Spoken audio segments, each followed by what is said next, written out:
ನಿಮ್ಮ favourite serials ಈಗ ಟಿವಿಗಿಂತ ಮುಂಚೆ ಸನ್ ನೆಕ್ಸ್ಟ್ ಆಪ್ ನಲ್ಲಿ ಜಾಲಿಯಾಗಿ ಎಲ್ಲರಿಗಿಂತ ಮುಂಚೆ ನೋಡಿ. ಈಗಲೇ ಸನ್ ನೆಕ್ಸ್ಟ್ ಆಪ್ ಡೌನ್ಲೋಡ್ ಮಾಡಿ ಮತ್ತು ಸಬ್ಸ್ಕ್ರೈಬ್ ಮಾಡ್ಕೊಳ್ಳಿ. ಈಗ ನಾನು ಅಷ್ಟೇ ನಿನ್ ಮೈ ಮುಡ್ತೀರಾ ಸರಿಯಾಗಿ ಕೊಟ್ಟಿದ್ದೀನಿ. ನೀನ್ ಇದನ್ನ ಹೇಗ್ ತಡ್ಕೋತೀಯಾ, ಎಷ್ಟ್ರ ಮಟ್ಟಿಗೆ ಸುಧಾರಿಸ್ಕೋತೀಯಾ ಅಂತ ನಾನು ನೋಡ್ತೀನಿ.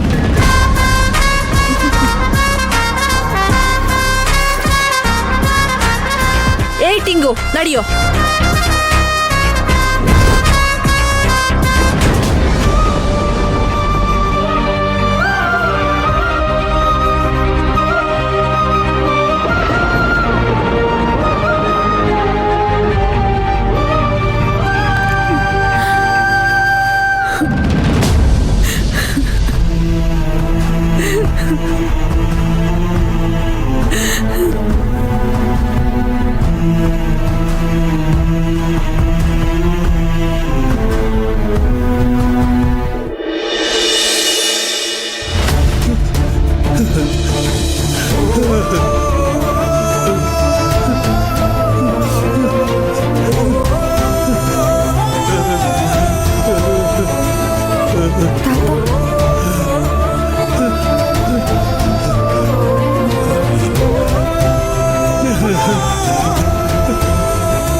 ಯಾಕೆ ತಾತ ಅಳ್ತಾ ಇದ್ದೀರಾ?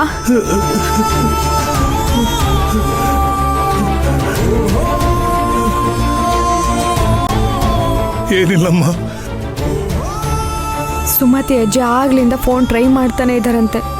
ಯಾಕೆ ತಾತ ಸ್ವಿಚ್ ಆಫ್ ಮಾಡ್ಕೊಂಡಿದ್ದೀರಾ? ನಮ್ಮ ತಾತ ಕಾಳಿಂಗರಾಯರು ಏನೋ ಉಲ್ಟಾ ಸೀದಾ ಮಾತಾಡಿದ್ರಂತೆ. ನೀನು ಅದಕ್ಕೆ ಬೇಜಾರು ಮಾಡ್ಕೊಂಡಿದೀಯ ಅಂತ ಸುಮತಿ ಅಜ್ಜಿ ಹೇಳಿದ್ರು. ನೀನು ಅವ್ರ ಮಾತನ್ನೆಲ್ಲ ಕಿವಿಗೆ ಹಾಕೋಬೇಡ. ನನಗಿದೆಲ್ಲ ಸಾಕಾಗಿ ಹೋಗ್ಬಿಟ್ಟಿದೆ ಕಣಮ್ಮ. ನನ್ನ ಜೀವನ ಪರ್ಯಂತ ಹೊಡೆದಾಟ, ಬಡಿದಾಟ, ಸಾವು, ನೋವು, ಪಂಚಾಯಿತಿ ಅಂತಾನೆ ಹೊರಟೋಯ್ತು.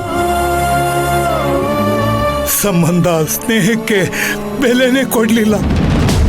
ನಾನು ತಗೊಳ್ಳೋ ನಿರ್ಧಾರ ಮುಂದೆ ಯಾವ ಮಟ್ಟಕ್ಕೆ ಹೋಗಿ ತಲುಪುತ್ತೆ ಅಂತಾನು ಯೋಚನೆನೂ ಮಾಡಲಿಲ್ಲ. ಸತ್ಯದ ಪರ ನಿಲ್ಬೇಕು, ನ್ಯಾಯ ಗೆಲ್ಬೇಕು ಅಂತ ನನ್ನವರ ಸುಖ ಸಂತೋಷನ ಬಲಿ ಕೊಟ್ಬಿಟ್ಟೆ. ಆದರೆ ಈಗ ಅನ್ನಿಸ್ತಾ ಇದೆ ನಾನು ಎಲ್ಲರ ಹಾಗೆ ಮಾಮೂಲಿ ಮನುಷ್ಯನ ಥರ ಇದ್ಬಿಡ್ಬೇಕಾಗಿತ್ತು ಅಂತ. ಆಗ್ತಾ ಇಲ್ಲಮ್ಮ, ಆಗ್ತಾ ಇಲ್ಲಮ್ಮ. ಇನ್ನು ಇದನ್ನೆಲ್ಲ ನನ್ನ ಕೈಲಿ ಸಹಿಸ್ಕೊಳಕ್ಕಾಗ್ತಾ ಇಲ್ಲಮ್ಮ. ಆ ದೇವರು ನನಗೆ ಯಾವಾಗ ಮುಕ್ತಿ ಕೊಡ್ತಾನೆ ಅಂತ ಅನ್ನಿಸ್ಬಿಟ್ಟಿದೆ.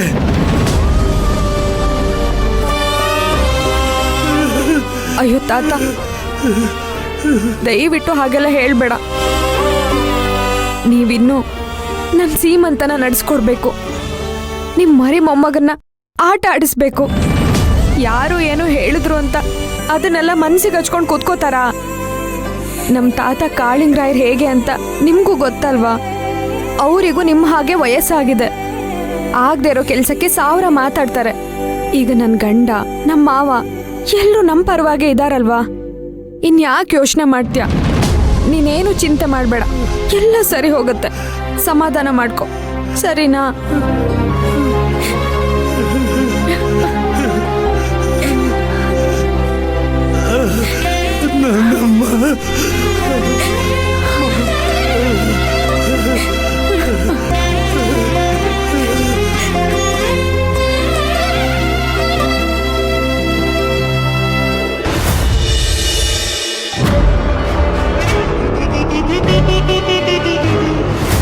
ಎಷ್ಟು ಅಮಾಯಕ ತರ ನಿಂತಿದ್ಯೋ.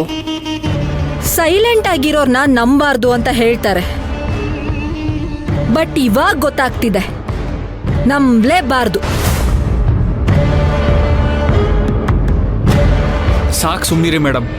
ನಾನು ಯಾವತ್ತೂ ಪ್ರಾಮಾಣಿಕವಾಗಿರ್ತೀನಿ ಅಂತ ಹೇಳಿರಲಿಲ್ಲ. ನಾನು ಹೇಳಿದ್ದು ನನಗೆ ನಾನು ಪ್ರಾಮಾಣಿಕವಾಗಿರ್ತೀನಿ ಅಂತ. ನಾನು ನಿಮಗೆ ಮೊದಲೇ ಹೇಳಿದ್ದೆ.